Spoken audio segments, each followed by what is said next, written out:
अगला है क्रिया। क्रिया क्या है? तो क्रिया तो वाक्य का वो अंग है जिसमें വ്യാപാർ സൂചിത करता है. ഇപ്പം ഏതെങ്കിലും ഒരു കാര്യം ചെയ്തു എന്ന് സൂചിപ്പിക്കുന്നതാണ് എന്ത് ക്രിയ അല്ലെങ്കിൽ വെർബ് എന്ന് പറയുന്നത്.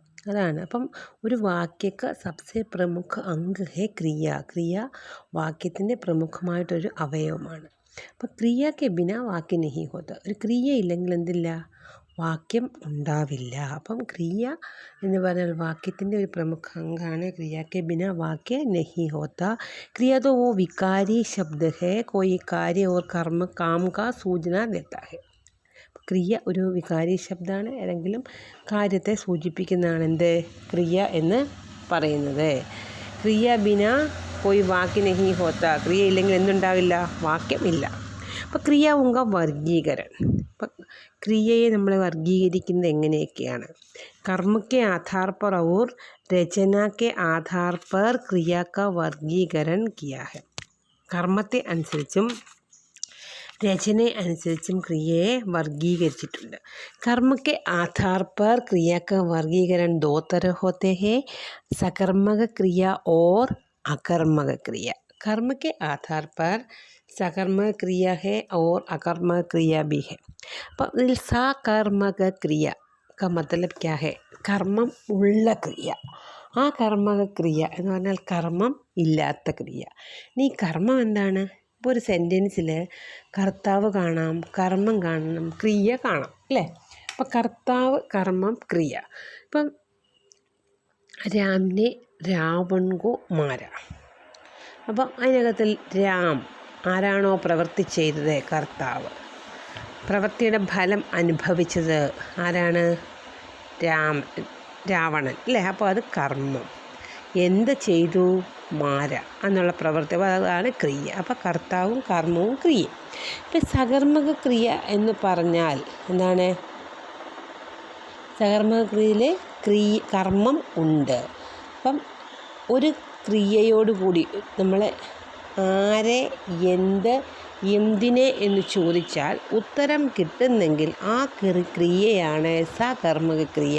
ആരെ, എന്ത്, എന്തിനെ എന്ന് നമ്മൾ മലയാളത്തിൽ ചോദിച്ചാൽ, ഇപ്പോൾ ഉദാഹരണത്തിൽ ഇപ്പം ഉത്തരം കിട്ടുന്നു എങ്കിൽ എന്തായിരിക്കും? സകർമ്മക ക്രിയയായിരിക്കും. ഉത്തരം കിട്ടുന്നില്ല എങ്കിൽ എന്താണ്? അകർമ്മക ക്രിയയായിരിക്കും. സകർമ്മക ക്രിയയിൽ പറയുന്നുണ്ട് അർത്ഥയ്ക്ക് പൂർത്തി എന്ന് പറഞ്ഞാൽ ആരെ, എന്ത്, എന്തിനെ എന്ന് ചോദിക്കണം. അങ്ങനെ ചോദിക്കുമ്പോൾ ഇപ്പോൾ ലഡ്ക ഖാ രഹാ ഹേ അല്ലേ, കുട്ടി തിന്നുകൊണ്ടിരിക്കുകയാണ്. അപ്പോൾ അതിനകത്ത് നമ്മൾ ചോദിക്കുക ആരെ, ആരെ തിന്നു ചോദിക്കത്തില്ലല്ലോ. എന്ത്, എന്ത് തിന്നു ചോദിച്ചാൽ ഉത്തരം കിട്ടും അല്ലേ? അപ്പോൾ അതെന്തായിരിക്കും?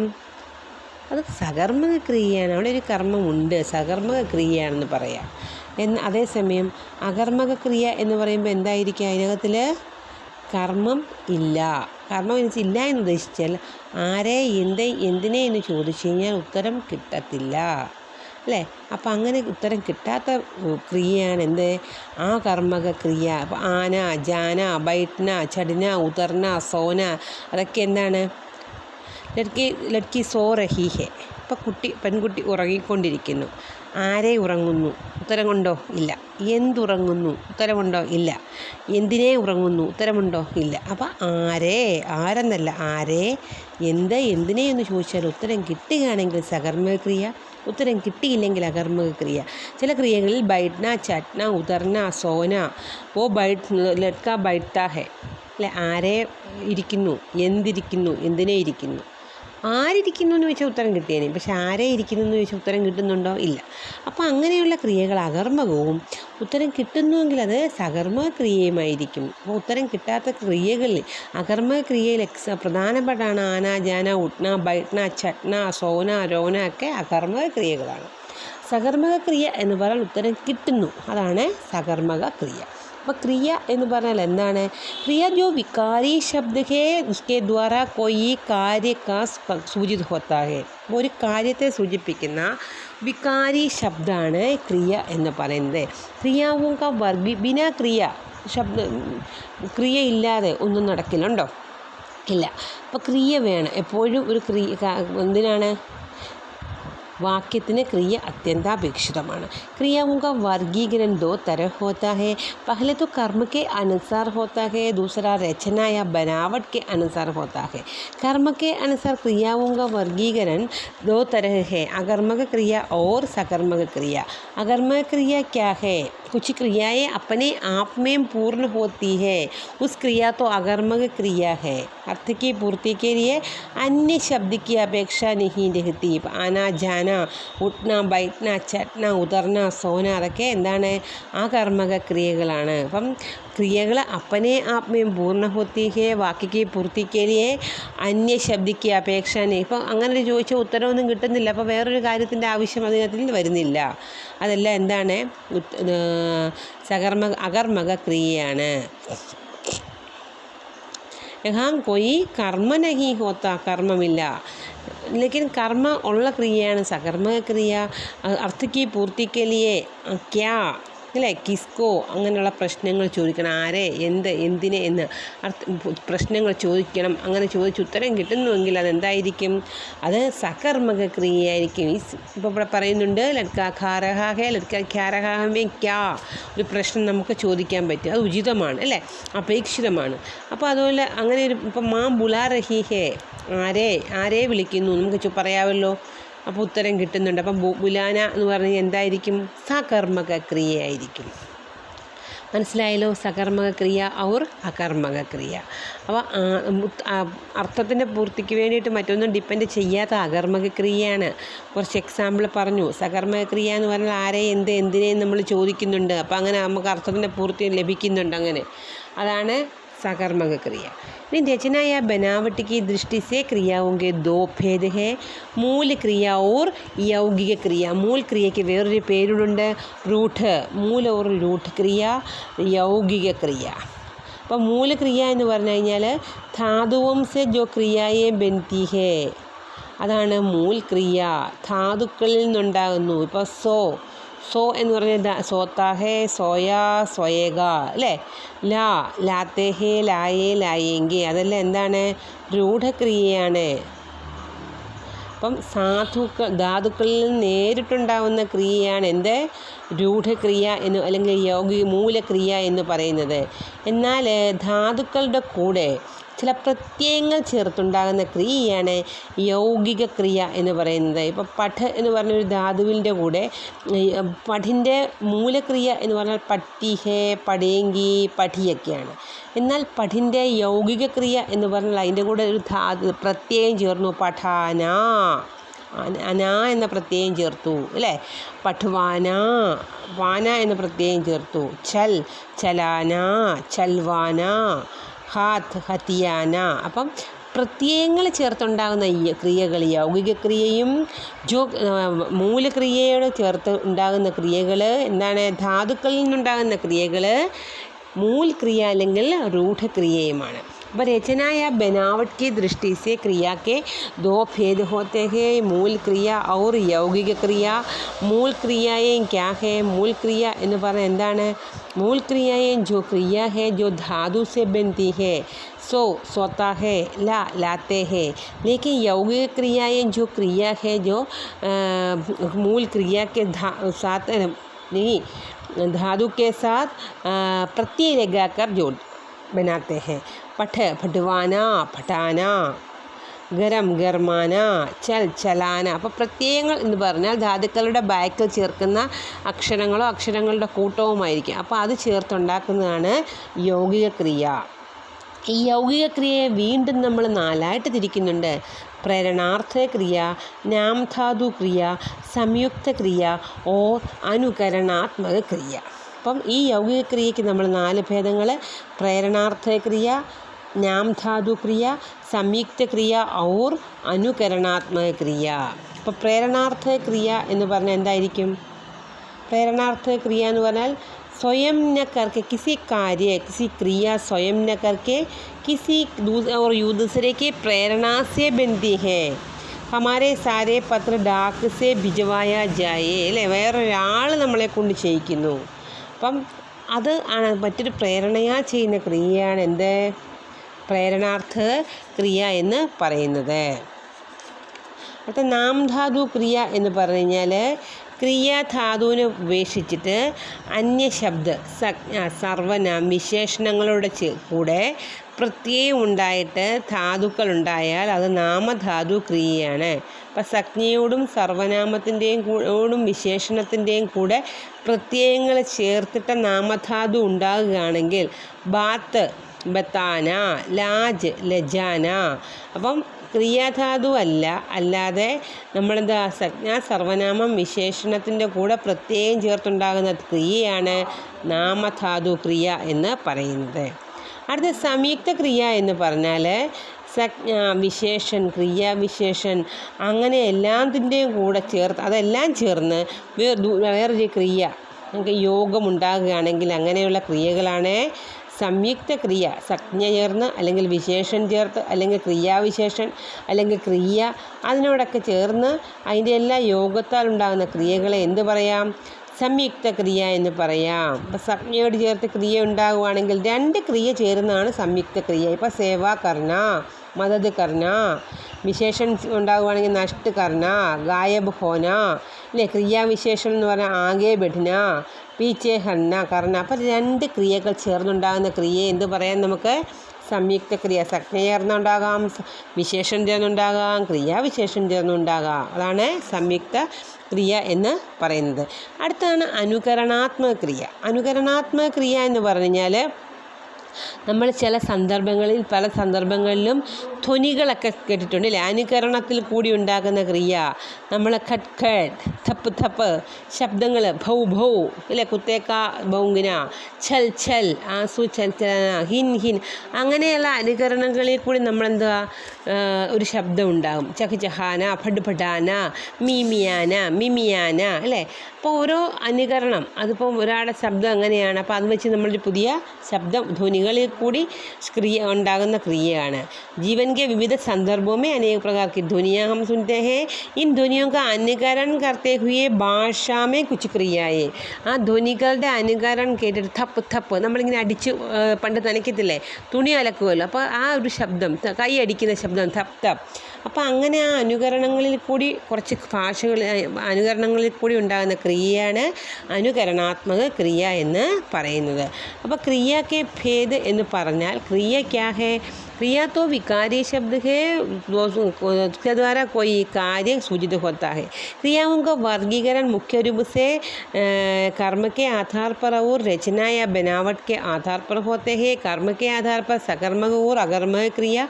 अकर्मक क्रिया എന്ന് പറഞ്ഞാൽ जो क्रियाएं अपने आप में पूर्ण होती है उस क्रिया को अकर्मक क्रिया कहते हैं. उठना बैठना चलना चटना उतरना सोना आना जाना ഒക്കെ എന്താണ്? അകർമ്മകാണ്. कुछ क्रियाएं अर्थ की पूर्ति के लिए क्या किसको प्रश्न പൂछता है. ആരെ എന്ത് എന്തിനെ അല്ലേ? ആരെ എന്ത് എന്തിനെ എന്നുള്ള പ്രശ്നം ചോദിച്ചാൽ ഉത്തരം കിട്ടുന്നു. അപ്പോൾ ഖാന ലഡ്കാ ഖാ രഹാ ഹേ അല്ലേ? അതൊക്കെ എന്താണ്? സകർമ്മ ക്രിയകളാണ്. അതുപോലെ रचना या बनावट की दृष्टि से दो तरह होती है, मूल क्रिया और यौगिक क्रिया. मूल क्रिया എന്ന് പറഞ്ഞാൽ എന്താണ്? ധാതു से क्रिया बनती है, सो सोता है, ला लाते हैं, पट पटती है. യൗകിക ക്രിയ എന്ന് പറഞ്ഞാൽ ധാതുക്കളോടൊപ്പം എന്തുണ്ടാകുന്നു? ധാതുക്കൾക്ക് ശേഷം പ്രത്യയങ്ങൾ ചേർത്ത് ക്രിയ ഉണ്ടാകുന്നു. അതാണ് ധാതുക്കൾ ചേർത്ത് പ്രത്യയങ്ങൾ. പഠ് പഠാന, പഠുവാന, ചൽ ചലാന, ചൽവാന അതെല്ലാം എന്താണ്? യൗകിക ക്രിയയാണ്. യൗകിക ക്രിയയ്ക്ക് 4 വകഭേദം. പ്രേരണാർത്ഥ ക്രിയ, മറ്റുള്ളവരുടെ പ്രേരണയോട് ചേർത്തുണ്ടാകുന്നത്.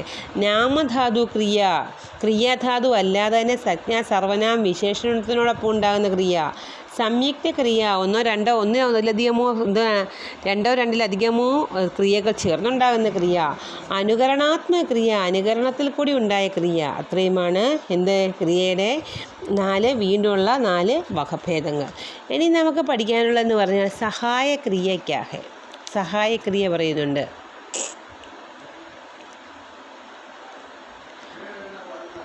जब दो ദോ ക്രിയ. ഇപ്പം നമ്മൾ പറഞ്ഞു സംയുക്ത ക്രിയകൾ ഉണ്ടാകും, 2 ക്രിയ ചേർത്ത്.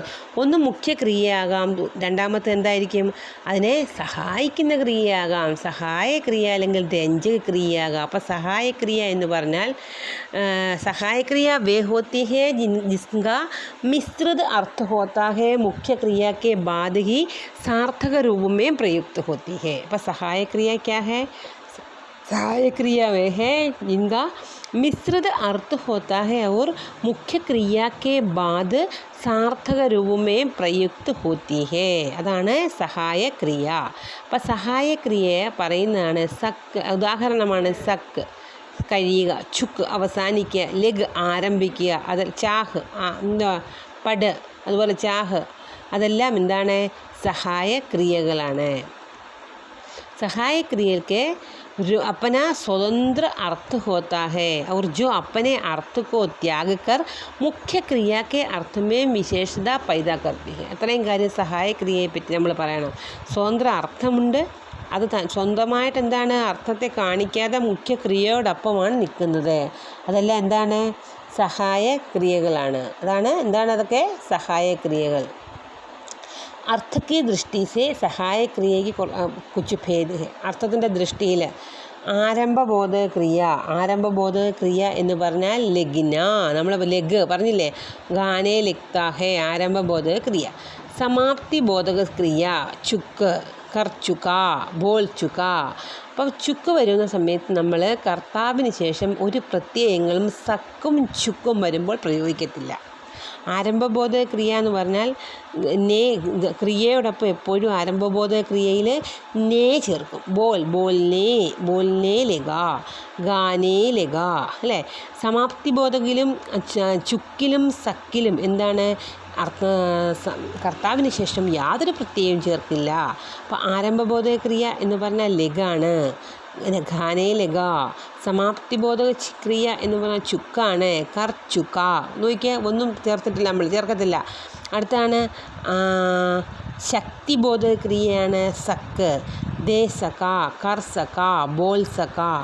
ഇച്ഛാബോധക ക്രിയയാണ് ചാഹ്, ലിഖ്ന ചാഹ, ലേന ചാഹ.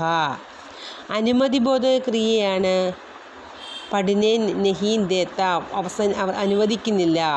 ആവശ്യകതാബോധക ക്രിയയാണ് പട്, ആവശ്യകതാബോധക ക്രിയ കർണ പട, സുന്ന പട, ജാന പട.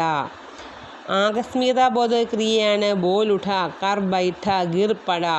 അവകാശബോധക ക്രിയയാണ് പാന, ദേനേ ന പായ, ഖാനേ പാവുങ്ക, പാ എന്ന് പറഞ്ഞ ക്രിയ.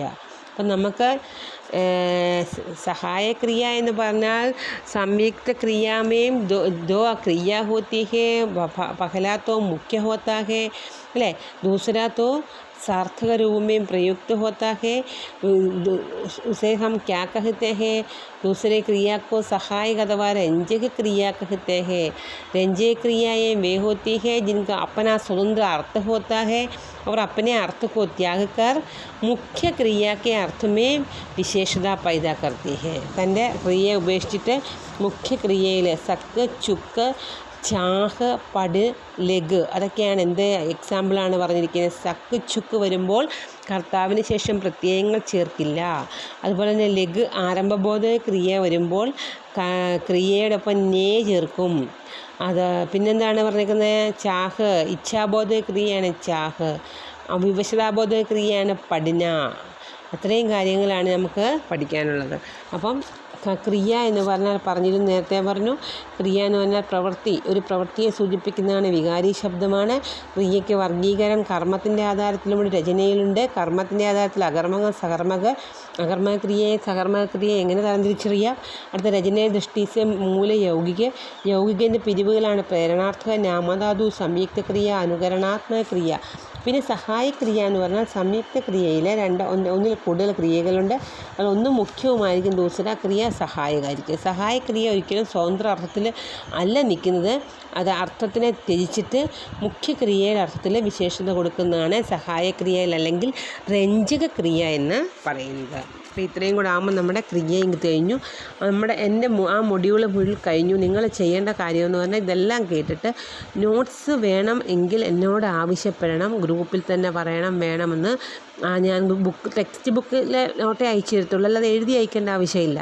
നിങ്ങൾക്ക് പുസ്തകം ഉണ്ടെങ്കിൽ നിങ്ങളത് വെച്ച് പഠിക്കണം. എനിക്ക് എന്തായാലും ഇത് കമൻ്റ് ഇടണം. ഗൂഗിൾ ക്ലാസ് റൂമിലല്ല ഞാനിത് അയക്കുന്നത്, ക്ലാസ് റൂമിൽ പക്ഷേ കയറി കമൻ്റ് അയക്കുക. ഞാൻ ക്ലാസ് റൂമിൽ ഇതിൻ്റെ ഹെഡിങ് കൊടുക്കും. പിന്നെ എല്ലാവരും ഇത് കേട്ടിട്ട് മാക്സിമം എഴുതി വെക്കാൻ, നോട്ട്ബുക്കിൽ എഴുതി വെക്കാൻ പറ്റും. നോട്ട് അല്ലെങ്കിൽ തന്നെ ഞാൻ പഠിപ്പിക്കുന്ന കേട്ടാലും എഴുതാൻ പറ്റും. എല്ലാം ഞാൻ റെക്കോർഡ് ചെയ്ത് അയച്ചേക്കുന്നതിൻ്റെ കാര്യമെന്ന് പറഞ്ഞാൽ ഓൺലൈനിൽ കയറാൻ പറ്റാതിരിക്കുന്ന ആളുകൾക്ക് കൂടി ഗൂഗിൾ ക്ലാസ് റൂം വഴി ഇത് എപ്പോഴും ഉപകരിക്കുക. അതുകൊണ്ടാണ് നിങ്ങളിത് പഠിക്കുക. ഇത് ബേസിക്കലി വേണ്ട ഗ്രാമറാണ്. ഇത് വെച്ചാണ് ബാക്കി കാര്യങ്ങൾ ചോദിക്കുന്നത്. ബാക്കി കാര്യങ്ങൾ അടുത്ത കാര്യങ്ങൾ എന്ന് പറഞ്ഞാൽ പ്രാക്ടീസസ് ആണ്. അതെല്ലാം ടീച്ചർ ചെയ്യിപ്പിക്കും. മറ്റേ മൊഡ്യൂളുകൾ നിങ്ങളിത് കേൾക്കുക. എന്നിട്ട് ഞാൻ ക്ലാസ് റൂമിൽ കമൻ്റ് ഇടുക. ഓക്കെ.